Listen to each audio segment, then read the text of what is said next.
안녕하세요. 글로벌 세상 들려주는 남자 조철희 박사. 2020년 8월 7일 금요일 시작하겠습니다. 여러분들 오늘은 지금 아침에 지금 폭우가 안 내리는 상황입니다. 여러분들 오늘 하루도 장마철이기 때문에 금요일 잘 보내시고 즐거운 주말 맞이하시기 바랍니다. 자, 오늘의 키워드 네 가지 갖고 왔습니다. 우선 우리나라를 기준으로 가장 먼 나라 있죠. 비행시간 한 24시간에서 30시간 걸리는 브라질, 또 유럽에서 지금 관광객으로 유명한 이탈리아 이야기, 또 전세계 기업 자산가치 1등하고 있는 아마존의 제프 베조스 이야기, 네 번째, 전세계에서 토지 면적이 가장 넓고 가장 추운 나라 러시아에 대해서 네 가지 키워드를 가져왔습니다. 자, 우선 첫 번째, 브라질에 대해서 설명했습니다. 자, 브라질이 정책 안정을 유지하려고 금리를 갖다가 저금리 2.0% 시대를 유지하고 있습니다. 자, 최근에 보면요. 코로나로 인해서 1900만 명이 확진됐고요. 71만 명이 사망한 상태가 진행 중에 있습니다. 전 세계에서 지금 미국, 브라질, 인도, 러시아 순으로 되어 있는데요. 여기서 한번 브라질 한번 정리하고 넘어가겠습니다. 여러분들. 브라질의 수로는 브라질리아, 면적은 우리나라의 85배, 세계 5위고요. GDP는 $10,000가 안 되는 8,920달러입니다. 자, 언어는 포르투갈어를 사용하고요. 통화는 헤알이라는 통화를 사용하고 있습니다. 경제를 안정시키기 위해서 브라질은 충격을 좀 줄이자 해서 1996년에 기준금리를 도입했는데요. 1년 동안에 9번의 금리를 갖다가 인하시켜갖고 최근에 브라질의 중앙은행이 금리를 갖다 2.25에서 2.0으로 저금리 시대를 갖다가 만들었습니다. 참고로 이제 신흥국 같은 경우는 상당히 금리가 10% 이상으로 금리가 높은 고금리를 지금 유지하고 있는데요. 브라질 같은 경우도 14.25 정도에서 지금 최근에 급격하게 금리를 낮춰갖고 수년 동안에 2.0% 저금리 시대로 오고 있습니다. 그래서 이제 이런 상황은 소비가 코로나를 장기화로 인해서 소비가 급격히 감소했고 경제활동이 위축되다 보니까 금리를 낮춰갖고 경기 부양책 경제 안정을 지금 진행하고 있는 상태입니다. 지금 최근에 미국에 이어서 코로나 확진자가 한 285만 명 나오고 있고요. 신규 5만 명씩 증가했던 추세도 보이고 있습니다. 이런 상황에서 이제 브라질은 경제 성장률을 세계은행이 발표한 걸 보니까요. 마이너스 8에서 10% 경제 성장률을 보고 있습니다. 지금 우리나라는 지금 장마철이 진행됐는데요. 브라질 같은 경우는 남미의 지금 오른쪽에 있는 끝에 있는 나라 아닙니까? 그래서 평균적으로 기온이 12도에서 24도 정도 하고 있습니다. 자, 브라질의 한번 주요 도심을 한번 제가 정리해 보니까요. 여러분들 브라질리아, 상파울루 공항이 있고 리우데자네이루, 사우바도르가 브라질의 주요 도심입니다. 평균적으로 이제 브라질은 직항이 없습니다. 논스톱이 없기 때문에 대부분 미국을 갖다 경유해서 인천에서 출발하면은 미국의 아틀란타, 뉴욕, LA, 그 다음에 달라스를 경유해가고 가기 때문에 보통 비행시간 미국까지 가면 12시간에서 13시간 걸리고요. 또 이제 트랜스퍼 하다 보면은 이제 웨이팅 대기 시간이 한 서너 시간 걸려갖고 거기서 또 이제 그 남미까지 브라질까지 가는데 한 12시간 비행 걸립니다. 그래서 24시간에서 길게는 30시간 하루 반나절이 걸리는 게 브라질의 상황입니다. 그러니까 브라질은 남미인데요. 제가 한번 잠깐 정리하면 북미하고 연결돼서 파나마가 최근에는 컨테이너가 13,000 TU까지 지금 통과하게 돼 있고요. 거기서 이제 옆에 이제 남미 한번 지금 정리하면은 위에 콜롬비아 있고요. 베네수엘라, 그 왼쪽으로 보면 에콰도르, 페루, 칠레, 마추픽추로 유명한 저기가 있고요. 볼리비아, 파라과이, 우루과이 있고 그 밑으로 아르헨티나 있고 오른쪽 우측으로 브라질이 있습니다. 그래서 이제 남미 같은 경우는 사계절이 있는 게 아니라 기온이 아직까지 우리나라보다 지금 낮은 기온을 유지하고 있습니다. 그래서 전 세계 우리의 끝에 있는 브라질이 저금리 진행했다고 설명드립니다. 자, 두 번째 키워드는요. 이탈리아 관광객이 많이 가고 있는 이탈리아가 마스크를 해갖고 지금 상태가 지금 많이 좋아졌다고 하는 소식입니다. 자, 올해 2월 달에 중국의 후베이성 우한에서 시작한 코로나가 있을 때 주로 이제 인구 6천만의 이탈리아, 8천만의 중동의 이란, 가까운 나라 우리나라, 한국이 지금 확진자가 가장 많은 시기가 있었습니다. 그래서 이제 유럽 같은 나라나 유럽이나 미국은 스킨십을 하는 문화가 돼 갖고 문화나 스포츠 교류 이동할 때 사람들은 허깅을 한다든가 인사를 좀 하지 않습니까? 마스크를 잘 안 했어요. 그러다 보니까 스페인, 이탈리아에서 진행된 어떤 이 상황이 유럽 전역에 확진되기 시작합니다. 그래서 이제 프랑스, 영국, 독일까지 확진되면서 인구가 1,000만 명이 안 되고 있는 베네룩스 상국, 네덜란드, 벨기에, 룩셈부르크, 아일랜드, 아이슬란드, 심지어는 스위스, 오스트리아 국경 지역까지 그냥 다 확산되다 보니까 이런 상황이 지금 계속 진행되어 왔습니다. 여기서 한번 이탈리아를 좀 정리해 보니까요. 인구가 6,046만 명에 GDP는 우리나라보다 좀 높네요. 34,320달러.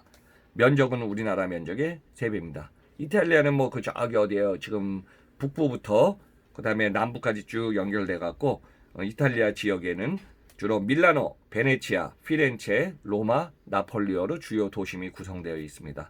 그래서 이제 이런 상황이 처음에는 계속 확진 속도가 증가해 갖고 계속 많아지지 않았습니까? 근데 최근에 이탈리아 상황을 보니까 올해 6월달 이후에 100에서 300명 정도 유지하면서 이탈리아가 뭐 마스크 고강도 봉쇄를 하고 마스크 착용이 기본적으로 그래서 지금 전 국민의 한 90% 이상이 지금 마스크를 착용하고 다닌답니다. 그래서 최근에는 뭐 8월 들어갔고 8월 3일 날 159, 8월 4일 날 190명, 8월 5일 날 384명 정도로 독일, 프랑스, 스페인이 지금 1,000명, 2,000명 선을 유지하는 것에 비하면은 이탈리아는 지금 잘 봉쇄하고 있어서 마스크 파워로 인해서 이탈리아는 많이 좋아지고 있는 상태입니다.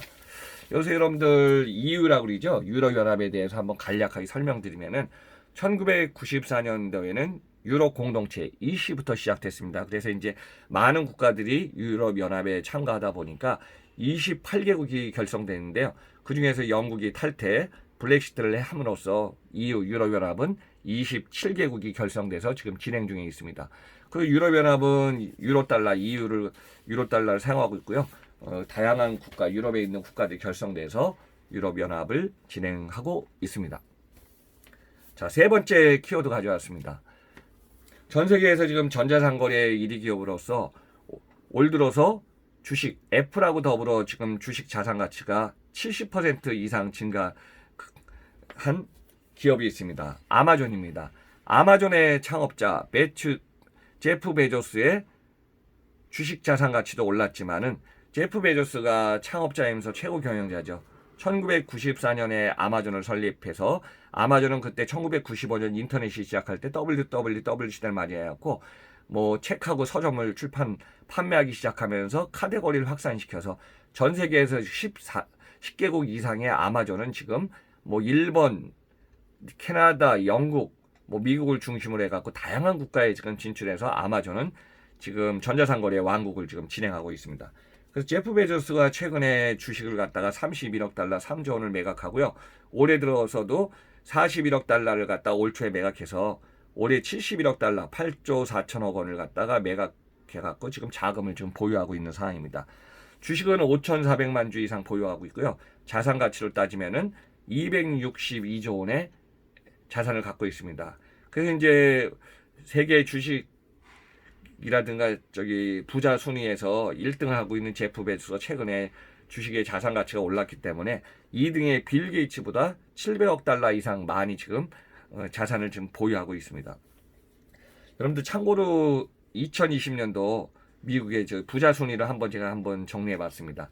당시에 올 연초입니다. 제프 베조스가 137조, 빌 게이츠 119조 원, 3위는 루이비통의 회장 버나드 알러트가 92조, 4위는 투자의 기재 워렌 버핏이죠. 82조 원, 그 다음에 5위는 오라클의 창업자 레리 앨리슨이 72조 원, 그 다음에 페이스북으로 유명한 주커버크가 66조 원의 부자 순위에 올라왔습니다. 7위에 하고 있네요. 그래서 이제 아마존 같은 경우 이런 상황이기 때문에 제가 전 세계에서 지금 매출 규모나 시장 가치가 높은 아마존이나 월마트, 알리바바에 대해서 한번 최근 데이터 어제 8월 6일 날 미국의 뉴욕 주식 증권가의 소식을 포함해서 한번 지금 매출 규모 한번 정리해 봤습니다. 자, 아마존은 1994년에 설립해서 2019년에 매출 326조 원의 규모를 가지고 있습니다. 2009년도에는 245억 달러의 매출에서요. 2019년에는 2,805억 달러의 매출로 10년 동안의 매출 규모가 10배 이상 증가하게 되죠. 영업이익은 한 16조 원 정도 영업이익 차지하고 있고요. 주식시장의 상황을 보니까 8월 6일 날 3,198억 8.79달러를 가지고 있으면서 결국은 시가총액 1,900조 원의 시가총액을 내고 있습니다. 작년까지만 해도 지금 1,000조 원의 시가총액이 넘었다 했는데 올해 보니까 1,900조 원까지 시가총액이 올라가고 있습니다. 자, 유통기업 넘버원의 월마트는요. 2020년 1월 30일 날 결산한 매출 규모를 보니까 621조 원의 매출을 나타내고 있습니다. 그래서 시가총액은 주식이 지금 주가가 129.36달러로 8월 6일 기준입니다. 그래서 시가총액은 434조 원의 시가총액입니다. 그리고 지금 2015년에 9월 19일 날 미국 뉴욕 주식에 상장한 알리바바 그룹 홀딩스를 보니까요. 주가 같은 경우는 8월 6일 기준 257달러고요. 시가총액은 843조 원의 시가총액을 나타내었습니다. 2015년에 뉴욕 주식시장에 공개했을 때는 제가 기억으로도 240조 원의 시가총액이었거든요. 그러다 보니까 지금 한 3배 이상의 시가총액을 늘리고 있습니다. 매출 규모는 참고로 1,043조 원의 매출 규모를 나타내고 있습니다. 그리고 이제 전자상거래 관련된 IT주, 애플이나 아마존의 매출 규모가 올해 뭐 한 60에서 70%로 급격히 지금 주가가 커진 걸로 보면 여러분들 이해하시면 되겠습니다. 자, 네 번째 는 전 세계에서 토지 면적이 가장 넓은 나라 있죠. 우리나라 170배는 러시아에 지금 우리나라 오리온 생수가 지금 진출하고 있다는 반가운 소식을 전해드립니다. 자, 우리가 이제 해외에서 이제 국내 상품을 런칭해서 진출하려면요. 국가별로 진출하는 경우가 있습니다. 예를 들어 아세안을 중심으로 진출하든가 아니면은 전 세계에서 도심 지역을 소득 수준이 높은 도심을 진출하든가 아니면 유럽 국가를 진출하면서 교도보를 만들든가 아니면은 미주 남미 어떤 주요 허브 거점을 중심으로 지금 상품을 런칭하면서 진출하는 케이스가 있습니다.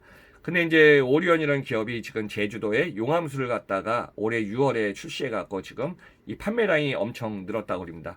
그래서 2020년 6월에 올해 오리온의 생수 제주 용암수가요. 뭐 한 달 동안에 150만 병을 판매 돌파해 갖고 지금 온라인부터 오프라인 해 갖고 지금 입점하는 규모가 계속 지금 커지고 있습니다. 그래서 지금 오리온 기업을 한번 좀 매출 규모를 보니까요. 2017년에 설립을 해서 주식 상장해갖고 매출 규모 오리온 2조 232억 원의 규모입니다. 종업원은 1,534명이고요. 그래서 이제 생수 시장으로서 중국, 베트남에서 이제 이미 지금 판매하기 시작했고요. 그 다음 러시아에 지금 수출을 준비하면서 러시아의 수도죠 모스크바라든가 주요 거점인 상트페테르부르크 도심 지역을 중심으로 지금 판매를 지금 확장하고 있고요.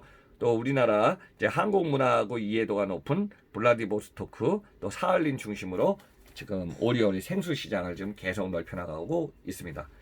참고로 여러분들 이제 러시아는요 인구가 1억 4,600만 명이고 우리나라 땅을 기준으로 했을 때 우리나라의 170배 땅이 전 세계에서 가장 넓은 나라입니다. 그리고 GDP는 11,300달러의 규모를 가지고 있습니다. 그래서 이제 러시아의 생수 시장이 진출하고 있는데 어느 정도로 지금 생수 시장이 규모가 있나 제가 한번 지금 최근 데이터를 정리해 보니까 우리나라에 지금 최근에 핫 이슈가 그거 아닙니까? 수돗물에서 지금 유충이 지금 발견돼 갖고 유충 사태 때문에 생수 수요가 지금 최근 한두 달 사이에 지금 급증을 하고 있습니다. 그래서 우리나라 국내 생수 시장은 한 1조 원 시장 규모고요. 그 중에서 가장 마켓 쉐어를 많이 갖고 있는 게 제주도에서 이제 제주도 개발공사가 삼다수를 개발했고 광동제약이 유통 판매하고 있죠. 시장 점유율 42%를 차지하고 있습니다. 아이시스가 14%, 또 농심의 백산수가 8%, 평창수가 4%로 이 4개 기업이 약 70%의 매출 규모를 좀 차지하고 있습니다. 여기에 오리온이 6월 달에 지금 생수시장에 뛰어들어갔고 지금 급성장하고 있기 때문에 지금 우리나라 생수시장은 그 외에 동원샘물, 에비앙, 스파클, 지리산수, 풀무원 생물, 다이아몬드 생수, 크리스탈 생수, 진로 석수, 피올라이트 등 우리나라 지금 생수 시장은 1조 원 규모지만은 앞으로 우리나라 물 시장은 계속 서서히 지금 증가하고 있는 추세입니다. 그래서 이런 글로벌 시장 안에서 먹거리 문화, 마시는 생수 시장이 급격히 증가하기 때문에 우리는 여러분들 한번 그런 얘기 좀 하겠습니다. 국내에서 이제 여러분들 해외 많이 여행 가고 있지 않습니까? 그래서 이제 우리가 해외 여행할 때 가장 중요한 게 뭐냐면은 음식, 그다음에 마시는 물입니다. 그래서 이제 수돗물 갖다가 뭐 마시면 또 안 되고요. 웬만한 거는 이제 생수를 사서 여러분들 마시면서 생활하시면 되겠습니다. 그래서 저 조철희 박사의 글로벌 세상 들려준 남자 이번 주 화요일부터 화, 수, 목, 금 최근 데이터로 이제 글로벌 세상 진행하는 걸 지금 했고요. 저는 이제 여러분들이 자꾸 글로벌 세상 들려준 남자 조철희 시리즈를 듣다 보면요. 전 세계 200개국에 관련된 77억 명이 살고 있는 지구촌 얘기를 다양하게 해서 제가 많은 설명을 좀 드릴 겁니다. 그리고 1년 동안 진행했던 매주 월요일은 조철희 박사 통통통 시리즈 변함없이 진행하니까 월요일 날은 조철희 박사 통통통 시리즈 들으시고 화, 수, 목, 금은 오전 중에 글로벌 세상 들려주는 남자 시리즈 들으시면서 또 제가 좀 시간이 되면은 주말에 이제 토요일하고 일요일 날은요 예고편이지만은 뭐 어떤 현장을 방문하든가 해서 리조트라든가 우리가 힐링하는 걸 한번 좀 진행할 거고요. 마지막 일요일 날은 우리가 뭐 자기 개발 또 성장 발전해야 되니까 제가 뭐 많은 기업들을 들어가서 봐왔기 때문에 조철희 박사가 들려주는 글로벌 세상 자기 개발 성장과 휴먼 리소스에 대해서 한번 좀 정리해 보려고 하고 있습니다. 그래서 조철희 박사 통통통 채널을 통해서 여러분들 다양한 글로벌 세상 얘기, 우리나라 얘기를 한번 좀 같이 공유해서 경험해 보시기 바랍니다. 자, 8월부터 시작된 다양한 내용을 갖다 여러분들한테 다양한 메시지를 전달했습니다. 여러분들, 자, 오늘 금요일 날 주말 잘 보내시고요. 하루하루 소중한 시간 여러분들 행복하고 건강하게 보내시기 바랍니다. 여러분들 항상 성원해 주시고 응원해 주셔서 감사합니다. 그리고 여러분들 구독과 좋아요 시간 되시면은 부탁드리겠습니다. 자, 조철희 박사 시리즈 계속 진행됩니다. 감사드립니다.